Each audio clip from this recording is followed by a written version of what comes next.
இதனால அவருடைய பழி தீர்க்கக்கூடிய ஒரு படலத்துல அவர் ஜெயிக்கணும்னு நினைக்க மாட்டாரு. ஏன்னா, இன்னைக்கு அவர் ஒரு மாநில தலைவராக பாரதிய ஜனதா கட்சிக்கு இருக்கிறார். அதிகமான எண்ணிக்கையில் சட்டமன்றத்துக்கு, சட்டப்பேரவைக்கு, சட்டமன்ற உறுப்பினர்களை அழைத்து சென்ற ஒரு பெருமை.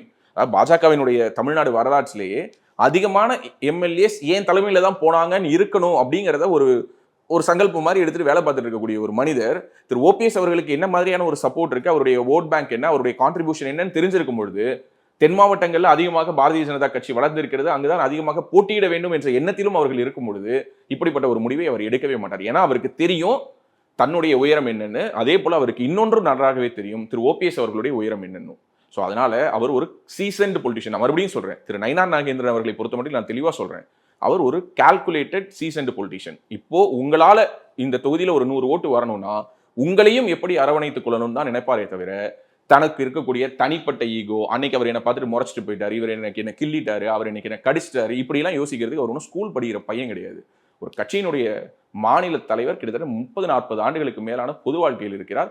அவர் மிக தெளிவான முடிவுகளை தான் எடுப்பார். அப்படி இருக்கும்போது ஓபிஎஸ்க்கு இவ்வளவு பெரிய சப்போர்ட் இருக்குன்னு உங்களுக்கு தெரியுது, எனக்கு தெரியுது, வீடியோ பார்க்குறவங்களுக்கு தெரியுது, அவருடைய ஆதரவாளர்களுக்கெல்லாம் தெரியுது, இங்க இருக்கக்கூடிய எல்லா ஊடகங்களுக்கும் தெரியும் பொழுது திரு நயினார் நாகேந்திரன் அவர்களுக்கு தெரியாதா?